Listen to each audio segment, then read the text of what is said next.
अल्हम्दुलिल्लाहि वस्सलातु वस्सलामु अला रसूलिल्लाहिल करीम अम्मा बाद फ़ऊज़ु बिल्लाहि मिनश शैतानिर रजीम बिस्मिल्लाहिर रहमानिर रहीम। मोहतरम नाज़रीन कराम, मोहतरम भाइयों और बहनों, अस्सलामु अलैकुम वरहमतुल्लाहि वबरकातुहू। अल्लाह पाक से दुआ है, अल्लाह पाक आप तमाम भाइयों की और तमाम बहनों की परेशानियाँ दूर फरमाए और अल्लाह पाक आपको कामिल सेहत व तंदुरुस्ती अता फरमाए। नाज़रीन, आज हम एक नए टॉपिक के साथ, एक नई वीडियो के साथ हाज़िर खिदमत हैं। आज का जो टॉपिक है वो है खजूर, और क्या शुगर का मरीज़ खजूर खा सकता है? अगर खा सकता है तो कितनी खा सकता है? फिर कौन से मरीज़ों के लिए मुफीद है और कौन से मरीज़ों के लिए नुकसानकार है? तो तमाम तर तफसीलात आज की इस वीडियो के अंदर होगी। तो वीडियो को शुरू करने से पहले अगर आप मेरे इस चैनल पे नए आए हैं या अभी तक मेरे इस चैनल को सब्सक्राइब नहीं किया तो सब्सक्राइब कर दें, बेल आइकन घंटी के निशान को प्रेस कर दें ताकि मेरी हर आने वाली इंफॉर्मेटिव लेटेस्ट वीडियो आप तक पहुंचती रहे और आप मेरी वीडियोस से मुस्तफ़ीद होते रहें। नाज़रीन, खजूर अल्लाह पाक की तरफ से एक बहुत बड़ा तोहफ़ा है, लेकिन हम इससे डर डर के इस्तेमाल करते हैं, वो भी रमज़ान में अफ्तारी के टाइम पर। डर के हम सिर्फ एक या दो खजूर जो है वो खा लेते हैं और हमारे जहनों के अंदर ये है कि खजूर जो है वो गर्म है, इसलिए इसे नहीं खानी चाहिए। गर्म समझ के हम इसको छोड़ देते हैं। और दूसरे जो शुगर के मरीज़ हैं वो कहते हैं कि ये मीठी बहुत ज़्यादा है, इसलिए इसको इस्तेमाल नहीं करना चाहिए। तो देखें, जो इसके अंदर मिठास है, अगर हम 100 ग्राम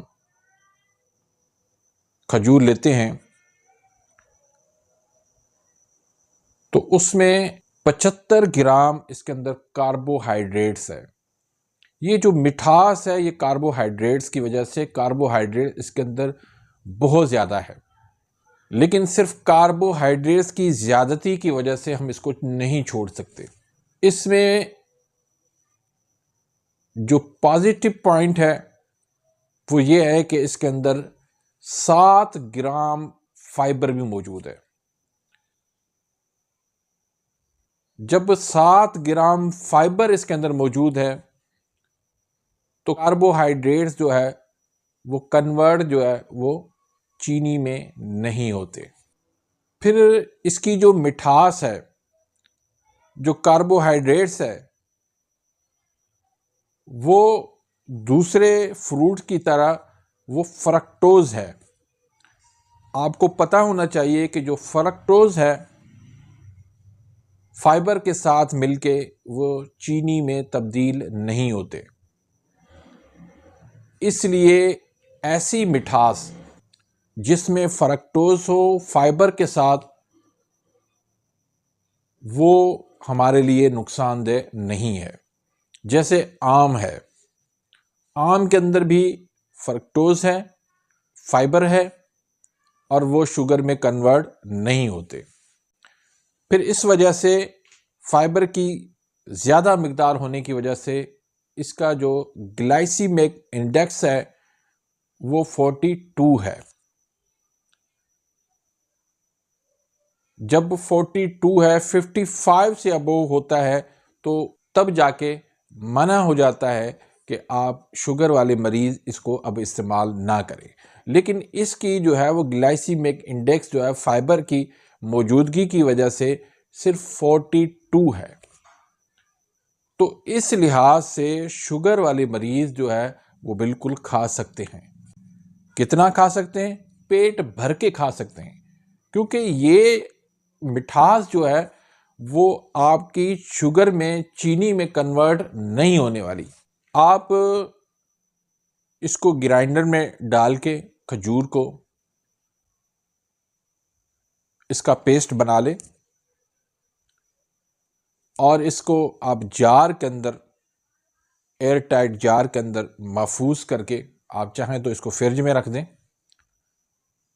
फिर आप इसको मिठास के तौर पर तमाम खानों में आप इसको डाल सकते हैं। चीनी आप क्यों इस्तेमाल करते हैं? मिठास के लिए ना। तो ये कुदरती मिठास आपकी बन जाएगी जो कत्तन शुगर के अंदर कन्वर्ट नहीं होती। तो कुदरती मिठास के लिए आप ये पेस्ट बना के इसको महफूज कर लें और आपने जिस भी खाने के अंदर डालना है आप डाल सकते हैं, इसका कोई भी मसला नहीं है। फिर ये फाइबर की वाफर मिकदार होने की वजह से ये आपको कब्ज़ नहीं होने देगी। ये कब्ज़ वाले मरीज़ों के लिए बेहतरीन है, आपके आंतों के निज़ाम के लिए बेहतरीन है, आपकी गट हेल्थ के लिए बेहतरीन है, आपके मैदे के लिए बेहतरीन है। फिर इसमें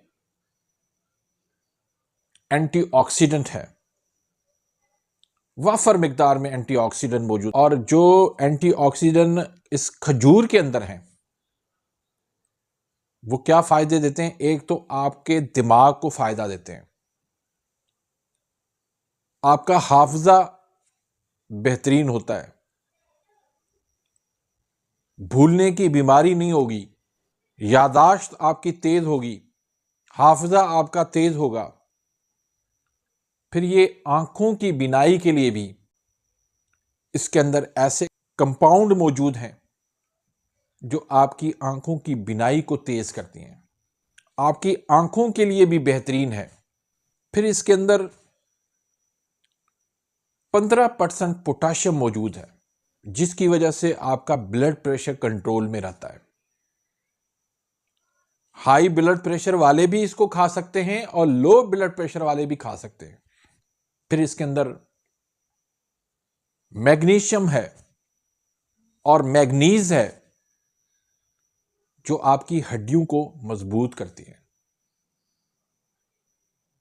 आपके पट्टे मजबूत होंगे, आपकी कमर में दर्द नहीं होगा। फिर 15% इसके अंदर कॉपर भी मौजूद है।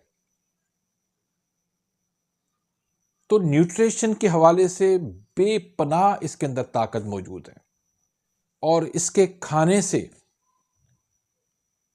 आपकी मर्दाना कुव्वत भी बढ़ेगी। ख़वातीन के लिए भी बहुत ज़्यादा ये फ़ायदेमंद है, यहाँ तक कि अगर हामला खातून डिलीवरी के आखिरी दिनों में इसको इस्तेमाल करें, इंशाअल्लाह अल्लाह के फजल व करम से उसकी डिलीवरी जो है वो नॉर्मल होगी, चाहे उसका पहले ऑपरेशन हो चुका हो। बे औलादी वाले मरीज़ इसको कसरत से खाएं। हज़रत साबिर मुल्तानी रहमतुल्लाह अलैह के पास एक बंदा आया, उसने कहा मुझे मेरा इलाज करो, मैं जवान हूं लेकिन मेरी जवानी नहीं रही। आपने उसको क्या मशवरा दिया? आपने कहा जाके पैदल चलो और खजूर खाओ। बहुत दूर से आया था, आपने सिर्फ खजूर का उनको मशवरा दिया। तो खजूर के अंदर बेपनाह ताकत है। अरब लोग वो क्या करते हैं, वो हमारी तरह ऐसे डर डर के एक एक दाना नहीं खाते, वो किलो के हिसाब से खाते हैं। और वो कहते हैं कि हमारी ख़वातीन भी आधा आधा किलो दिन में खा लेती हैं। वो हमारे ऊपर हंसते हैं कि आप खजूर नहीं खाएंगे तो हुकूक अज़वाजियत वो आप कैसे पूरे करेंगे। ख़वातीन के लिए भी ज़रूरी है, मर्दों के लिए भी ज़रूरी है खजूर, यहां तक कि बच्चों के लिए भी ज़रूरी है। जो वज़न बढ़ाना चाहते हैं वो भी खजूर खाएं, जो वज़न कम करना चाहते हैं वो भी खजूर खाएं। वो किस तरह? वो इस तरह के वज़न ज़्यादातर फैटी लिवर की वजह से बढ़ता है, तो इसमें फैटी लिवर का इलाज भी है। फैटी लिवर इससे खत्म हो जाता है। ये यूरिक एसिड के लिए भी फायदेमंद है। ये कोलेस्ट्रोल के लिए भी फायदेमंद है, ये ट्राइग्लिसराइड के लिए भी फायदेमंद है, ये गाउट के लिए भी फायदेमंद है, ये अर्थराइटिस गैंठिया के लिए भी फायदेमंद है। मैं किस बीमारी का नाम लूं जिसमें खजूर जो है वो फायदेमंद नहीं है। ये कैंसर को भी खत्म करती है, कैंसर का सबब बनने वाले फ्री रेडिकल्स उसको खत्म करती है। तो खजूर एक ताकत का खजाना है। जो वक्त से पहले बूढ़ा नहीं होना चाहते, जो हमेशा जवान रहना चाहते हैं, वो खजूर का सहारा लें, खजूर से दोस्ती कर लें। खजूर आपको हमेशा जवान रखेगी। तो उम्मीद करता हूं कि आज की इस वीडियो से आप मुस्तफीद हुए होंगे। अगर वीडियो आपको पसंद आई है तो इसको लाइक करें, आगे अपने दोस्तों के साथ, रिश्तेदारों के साथ इसको शेयर करें, ताकि आपके लिए भी सदका जारिया बन जाए, मेरे लिए भी सदका जारिया बन जाए। आखिर में एक सवाल आप ज़रूर पूछेंगे कि इसका मिजाज क्या है। देखें, मिजाज इसका गर्म खुश्क है, लेकिन आप क्या करेंगे, गर्म खुश्क समझ के इसको छोड़ देंगे। नहीं, ये हर मिजाज वाला इसको खा सकता है, किसी को इससे नुकसान नहीं होगा। हाँ, जिसका मैदा खराब है, उसको पानी भी हजम नहीं होता, तो खजूर कहाँ से हजम होगी। तो मैदा का इलाज करवाएंगे तो आप हर चीज़ खा सकेंगे। अपनी दुआओं में याद रखिएगा। अल्लाह हाफिज़।